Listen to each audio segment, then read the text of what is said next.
Buenos días, buenas tardes, buenas noches. Continuamos entrevistando a personas importantes del país y del mundo.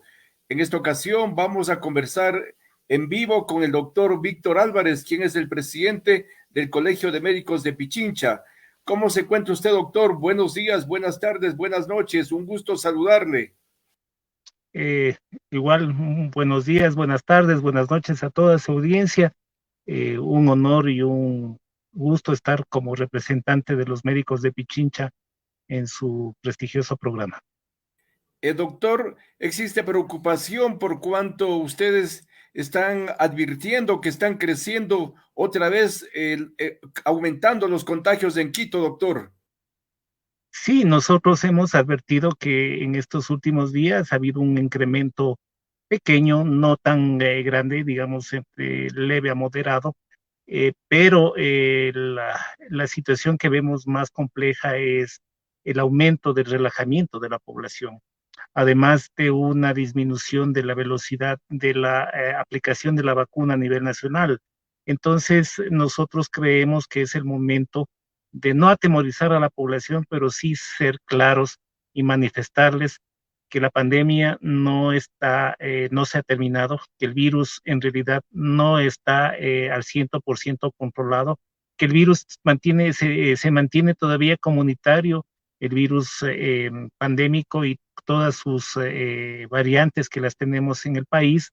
Y lo que tenemos es que cuidarnos, tenemos que vacunarnos, tenemos que seguir las medidas de bioseguridad para evitar que estos repuntes, estos picos, lleguen a ser grandes y tengamos un problema en la situación, en el campo sanitario y que nuestros hospitales, que no van a llegar a la crisis que llegaron el año pasado o a mediados de este año, pero sí vamos a tener problemas en el objetivo que tenemos los profesionales de la salud, que es de trabajar con nuestros pacientes crónicos, con nuestros pacientes no COVID y darles una atención de calidad y calidez.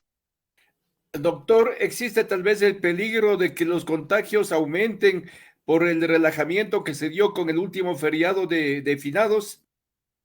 Obviamente, existe una relación directamente proporcional entre el relajamiento y el aumento de los casos. Nosotros habíamos manifestado desde el año pasado, desde el inicio de la pandemia, que cada vez que nosotros tenemos feriados, para nosotros 10 días después son momentos muy complicados por la demanda de pacientes. Veamos qué es lo que pasa. Creemos que va a haber sí un aumento un poquito más intenso, pero vamos a también hacer la prueba de fuego a la vacuna. Veamos cómo se comporta, si este aumento de los casos también tiene una relación significativa en la gravedad de los mismos. Doctor, el principal relajamiento se evidencia cuando hay muchas personas que se han vacunado y ya no usan mascarilla. Ese es el problema y eso tenemos que trabajar. Creo que que nosotros hemos manifestado que se debe hacer una campaña de promoción y educación a la población para manifestar que el 58%, 58 y algo más por ciento de las personas que están completamente vacunadas, si bien es cierto, tienen protección para una enfermedad grave, crítica y para la muerte, pero tampoco es que están inmunes a una transmisión del virus. Entonces, tienen el riesgo pequeño, pero tienen el riesgo de ser contagiados y eso hemos visto. Hemos visto en estos últimos días, bajo los reportes de nuestros compañeros de los consultorios privados, de los consultorios de atención directa a los pacientes no hospitalaria, en la que se ha aumentado el número de pacientes que acuden con cuadros leves o moderados o asintomáticos respaldados por un antígeno positivo. Y esto ocasiona no solamente el hecho de que el paciente va a tener una sintomatología de 3 o 4 días, sino que ocasiona que esa persona y su núcleo familiar tengan el riesgo no tengan riesgo, sino tengan que estar confinados por 10 a 12 días. Doctor, ¿los contagiados recientes son las personas que no se han vacunado o personas que ya se vacunaron también? Según los reportes de nuestros compañeros, yo lo dijo el doctor Carlos Sabat, miembro del directorio del Colegio Médico de Pichincha, que le reportaron del Hospital Centinela Pablo Arturo Suárez, de los 13 pacientes que están en cuidados intensivos, 11 no estaban vacunados y 2 tenían solamente la primera dosis. Esto quiere decir que el riesgo aumenta si la persona no tiene la inmunidad adquirida con la vacuna. Entonces, estamos siendo testigos de lo que habíamos manifestado. Se comprueba que la persona que no está vacunada, cuando tiene el contacto con el peor virus de su vida, que es el SARS-CoV-2, el virus de la COVID-19, tiene un altísimo riesgo de desarrollar enfermedad grave, enfermedad crítica e incluso llegar a la muerte. Entonces, por favor, hay que protegerse. Si no está vacunada, tiene que estar con las medidas de bioseguridad más estrictas y tiene que pensar que la vacuna puede ser la salvación de su vida. Doctor, sería importante que el Ministerio de Salud Pública impulse una campaña invitando a vacunar a las personas que hasta ahora no se vacunan. Es el momento de potencializar y reforzar la política de prevención y promoción para disminuir la transmisibilidad del virus. ¿En qué consiste eso? Prevención, la utilización de las medidas de las vacunas, de los biológicos, la utilización de las medidas de bioseguridad, la aplicación de las pruebas de testeo y diagnóstico, y la promoción, una campaña de educación hacia la comunidad, sobre todo en estos momentos en los cuales existe una flexibilidad de las medidas restrictivas.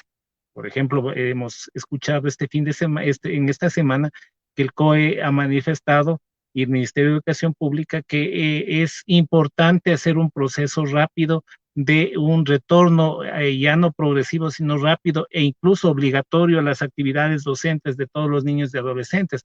Pero creemos que sí es importante eso, pero la obligatoriedad no tiene que ser la premisa tiene que ser la seguridad.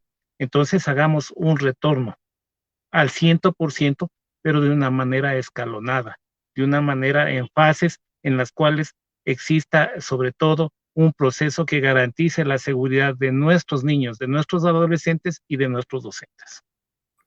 Doctor, este retorno obligatorio a clases presenciales de nuestros niños, nuestros jóvenes, puede también ser un virtual peligro para más contagios. Todo depende cómo lo manejemos en esa situación, todo depende cómo se activen los protocolos, no solamente de seguridad, sino aquellos protocolos o acciones en las que incremente la seguridad en las unidades educativas. Nosotros creemos que antes de iniciar un retorno obligatorio, se tiene que hacer una reforma obligatoria o un incremento obligatorio de las normas de higiene y de seguridad que deben tener las unidades educativas. Todas las unidades educativas a las cuales de manera, entre comillas, obligatoria van a regresar los estudiantes, deben también tener obligatoriamente todos los implementos sanitarios y de recursos de prevención. Estamos hablando de todos aquellos elementos de infraestructura sanitaria. Es un buen sistema de eliminación de excretas, una buena batería de baños, que cuenten todos los locales de educación a nivel nacional, públicos y privados, con agua potable, con lugares en los cuales existan dispensadores de alcohol o de gel. Entonces, todas esas cosas tenemos que mejorar. Si nosotros queremos dar seguridad a nuestros niños, no solamente es de hacer protocolos escritos, sino también aplicar esos protocolos y fomentar y brindar todas las acciones sanitarias necesarias para que esa unidad educativa tenga los elementos mínimos, por lo menos mínimos, de garantía para que nuestros estudiantes no tengan problemas, no solamente con enfermedades respiratorias, sino con todo tipo de enfermedades. Además, doctor, hay que tomar en cuenta que muchas escuelas y muchos colegios tienen demasiados alumnos que será imposible que mantengan el distanciamiento en las aulas. Lastimosamente esa es la realidad a nivel nacional. Nosotros creemos que se debe también regresar a una educación presencial porque hemos visto la inequidad, hemos visto esa injusticia en la cual cierto segmento de niños sí tiene al alcance una educación virtual de calidad, mientras que otros tienen que estar buscando los medios, las necesidades y creando iniciativas para obtener una señal del internet y la mayor parte de las personas, de los niños del campo, de zonas populares, por no tener este acceso, no pueden tener educación. Entonces lo que necesitamos es que existe un retorno hacia las clases para que la educación sea inclusive, incluyente, que sea justa y que sea equitativa. Pero también en eso tenemos que tomar en cuenta lo que usted dice.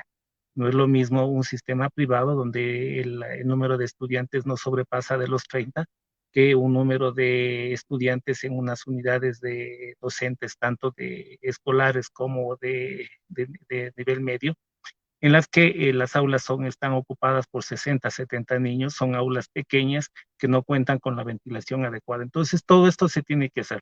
Es el momento, y aprovechando la pandemia, de hacer correcciones en la infraestructura y también en la organización de las unidades educativas a nivel nacional. Además, que también sería ya conveniente que los maestros que hayan cumplido los 6 meses de la segunda dosis de la vacuna también les vacunen con esta vacuna de refuerzo, doctor. Sí, podría ser, se podría implementar la dosis, la mayor parte de los docentes estarían por cumplir los 6 meses a finales del mes de diciembre, entonces se podría hacer en ese sentido. Además, también tenemos que tomar en cuenta que muchos niños no están vacunados, muchos docentes tampoco han recibido su vacuna porque no se los puede obligar. Entonces tenemos que buscar medidas en las que sin violentar los derechos marcados en la Constitución, se pueda influenciar en estas personas para que se vacunen. Lo ideal es que las personas involucradas en una unidad educativa, docentes, personal de apoyo, personal administrativo y los alumnos estén vacunados porque ahí existe mayor seguridad y existe mayor protección. Doctor, usted trabaja en los hospitales públicos. ¿Cómo están los hospitales? ¿Cómo están el tema de las camas UCI, de estas áreas de COVID? ¿Se está normalizando ya? ¿Tienen medicamentos? Bueno, respecto a las áreas de UCI, la mayor parte de hospitales hemos regresado del sistema público y del IES, hemos regresado a nuestra función natural, a nuestras actividades normales, a nuestra programación, atendiendo. Yo trabajo en un hospital de especialidades y cada una de las especialidades la hemos atendido de una manera paulatina y progresiva, hemos ido regresando a una actividad normal. Los profesionales no hemos fallado, los pacientes no han fallado porque están ahí por la necesidad, pero sí tenemos la falla de la administración, la falla de la autoridad sanitaria en dotarnos con todos los elementos necesarios para atender a nuestros pacientes. Elementos necesarios, hablamos de medicamentos, de insumos y de equipos. Entonces, todavía mantenemos y de una manera crítica la falta de medicamentos, la falta de insumos. Lastimosamente, la emergencia sanitaria no tuvo la fuerza que nosotros hubiéramos querido y todavía nuestros pacientes están en indefensión porque no cuentan con todos los elementos necesarios para combatir sus enfermedades. Doctor, también hay una información que preocupa, una información que todavía no la confirma el Ministerio de Salud Pública, que muchas personas que recibieron la primera dosis de la vacuna no habrían recibido la segunda dosis, con lo cual prácticamente habría quedado en cero esa protección contra la COVID-19. Dentro de la estadística, nosotros hemos visto que el 58% de la población tiene las dos dosis. El 71% de la población, es decir, 13% más, por lo menos tienen una dosis. Habría que analizar, no tengo esa información, no está confirmada, pero creo que eso ya no depende del Ministerio de Salud Pública. Se ha hecho campañas en las cuales se ha fomentado la aplicación de la segunda dosis. Hay situaciones también fuera del alcance de tanto de las personas como de la autoridad, de que en el transcurso de la primera dosis hayan tenido una infección y el paciente tenga que esperar 3 meses para su segunda dosis. Creo que tenemos que trabajar en ese sentido, no ser alarmistas, y eso depende ya de una formación y de una corresponsabilidad por parte de la comunidad. Obviamente, si nos vacunamos la primera dosis, ¿por qué? El por qué es, ¿por qué no acudieron a la segunda? Porque los centros de vacunación estaban ahí.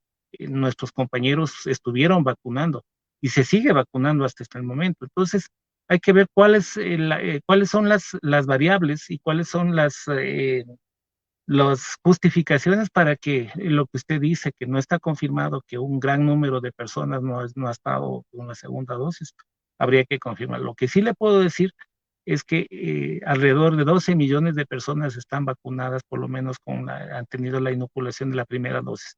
Existen 5 millones y algo más de personas, de ecuatorianos, que por haber circunstancias no están vacunadas.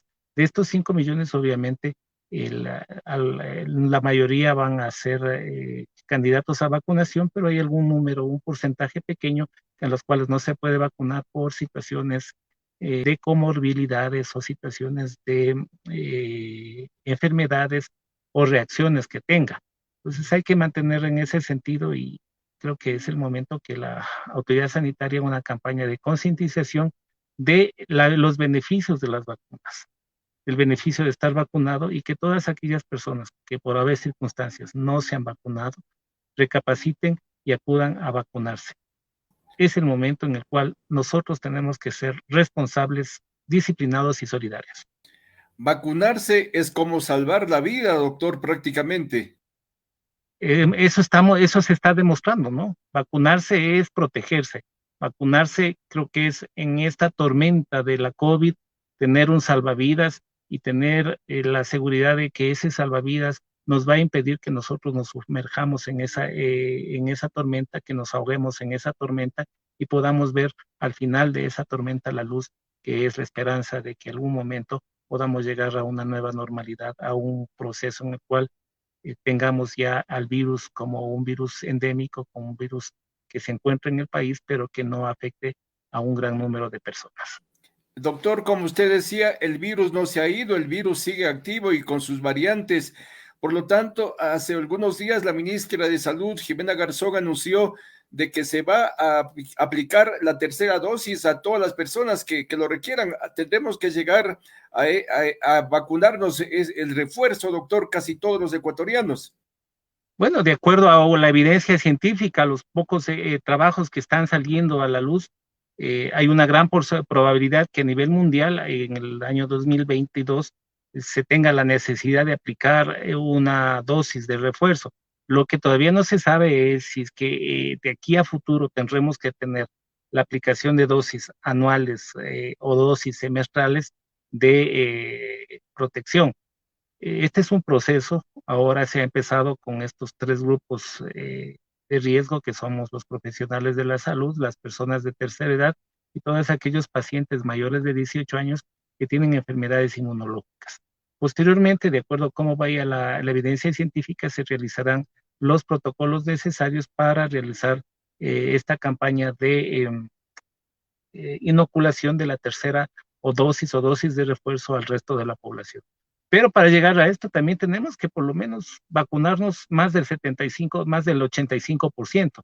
Entonces veamos cómo avanza y esperemos. Antes de pensar la tercera dosis, creo que tenemos que pensar en motivar y buscar un mecanismo para que aquellas personas reacias se apliquen en ese sentido sus dosis de refuerzo. A propósito de la vacunación, tengo un mensaje de Comunidad Troya, doctor, que dice buenas noches, un saludo. Considero que en este caso de haber vuelto a ocupar las camas UCI es culpa únicamente de la irresponsabilidad de la gente por no vacunarse y mantener los protocolos de bioseguridad. Mi madre de la tercera edad ya recibió su tercera dosis. Lo que se tiene que hacer es utilizar tal vez el método coercitivo para que mucha gente más se vacune. Podemos expresar esa situación, pero creo que estamos siendo muy duros en ese sentido, porque el hecho de no vacunarse sí es una situación muy compleja y muy preocupante, pero también el hecho de que a pesar de que estar vacunados, nos flexibilicemos o nos relajemos de las medidas de bioseguridad también es peligroso y también es un acto que hay que combatirlo. Respecto a las acciones coercitivas y punitivas, lastimosamente el marco legal y convenios internacionales impiden en ese sentido. Hay un artículo en la Constitución en la cual se respeta la decisión de decidir cada uno de los ecuatorianos sobre su cuerpo, sobre un tratamiento, y eso se llama el consentimiento informado. Entonces, lo que tenemos que trabajar no es en presionar, no es en hacer medidas de represión ni medidas punitivas. Lo que tenemos que trabajar es un proceso de promoción, de educación, para que la comunidad sepa las ventajas de la vacunación y que no exista estas situaciones en las cuales por obligación o por un proceso coercitivo fomentar situaciones irregulares como falsificaciones de certificados. Creo que en este momento uno de los elementos en política de salud, en política de lucha contra las enfermedades, sobre todo contra esta pandemia, es activar los procesos de promoción y prevención, es decir, trabajar en el nivel preventivo, que es el primer nivel de la atención sanitaria. Doctor, vamos a las últimas preguntas. Muchas gracias por su tiempo. Le quisiera preguntar si nos cuidamos, seguimos usando mascarilla, lavándonos las manos, manteniendo el distanciamiento.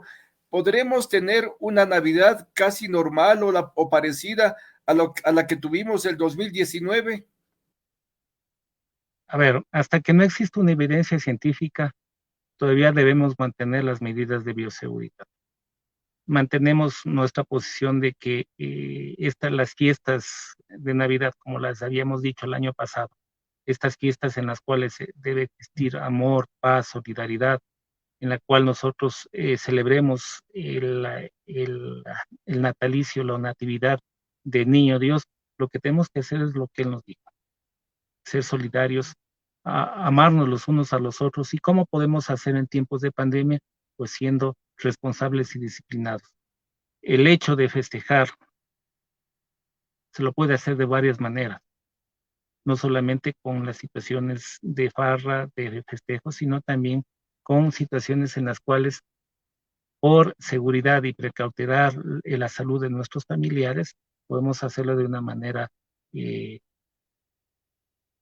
especial, no haciendo reuniones con muchas personas y sobre todo manteniendo estas reuniones básicas del núcleo familiar, que son las adecuadas. Recordemos que el año pasado uno de los principales riesgos que teníamos, o uno de los principales problemas, era la transmisión intra-hogar, es decir, la transmisión en el hogar, en estas reuniones en las que nos cuidábamos todos los meses, pero justo reuniones especiales acudíamos todos y los abrazos a nuestros padres, a nuestros abuelos, y qué es lo que hacíamos, contaminábamos a nuestros padres y nuestros abuelos. A pesar de que estén vacunados, hagámoslo, pero manteniendo las medidas de bioseguridad. Hagamos reuniones, utilicemos las mascarillas, tengamos distanciamiento, hagamos las reuniones en sitios ventilados y lavémonos las manos. Eso no nos quita, o eso no quita la diversión, eso no quita el homenaje. Lo que sí quita es el riesgo de transmitir el virus. Acabo de recibir otro mensaje de Eduardo Naranjo Cruz que dice, hay una corriente de creencias erróneas que hacen que personas con poca información se resistan a vacunarse, por lo que es difícil convencerlos de forma simple. Sí, ese es un problema que tenemos. Lastimosamente, esa corriente de antivacunas ha tenido una campaña mediática muy fuerte y no ha habido una contraparte por parte de el segmento de la autoridad sanitaria. Creemos que es importante que se hagan campañas de educación basadas en una evidencia científica y la evidencia real. El hecho de que la vacuna le protege y que las reacciones indeseables de una vacuna normal o del refuerzo son transitorias y son leves o moderadas, pero que esas reacciones son infinitamente menos riesgosas y menos peligrosas a el riesgo que tenga una persona de contraer el peor virus de su vida y tenga la posibilidad de que su cuerpo no resista y tenga que acudir a cuidados intensivos y que posteriormente fallezca por el virus o por las secuelas posteriores que presenta su estadía en cuidados intensivos.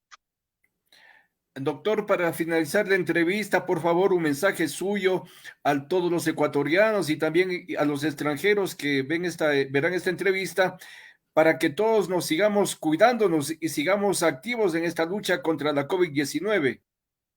Bueno, el mensaje es igual para los ecuatorianos, el mensaje es para los quiteños, para el país, para Latinoamérica y para el mundo. La pandemia sigue, la pandemia se mantiene. Si es que existe relajamiento, obviamente existe un aumento de los casos. Si es que no acudimos a vacunarnos, tenemos el riesgo de perder la vida y lo que tenemos que hacer es ser solidarios. Hace 2 años la Organización Mundial de la Salud manifestaba que uno de los elementos para combatir la pandemia de la COVID-19 es la solidaridad mundial. Yo lo expresó también en una declaración, el representante de la Organización Mundial de la Salud dijo que la pandemia depende de la decisión del mundo de combatirla. Y la pandemia desaparecerá cuando el mundo lo quiera. Es decir, está en nosotros. Y está en nosotros luchar para que la transmisibilidad del virus disminuya y para que en un futuro cercano ya no tengamos pandemia, pero tampoco podamos creer que el virus va a desaparecer, sino que lo vamos a tener de manera endémica y que va a ser un ataque ya un poco más selectivo y con menor riesgo. Entonces, hasta mientras, lo que tenemos que hacer es mantener las medidas de bioseguridad, ser responsables, ser disciplinados y sobre todo ser solidarios. Esta noche hemos conversado con el doctor Víctor Álvarez, quien es el presidente del Colegio de Médicos de Pichincha. Muchas gracias por la entrevista, doctor. Gracias, licenciado. Un gusto y un saludo a todas las personas que nos escuchan aquí y en el resto del mundo. Buenos días, buenas tardes, buenas noches. Pronto volveremos con más entrevistas. Hasta pronto. Buenas noches.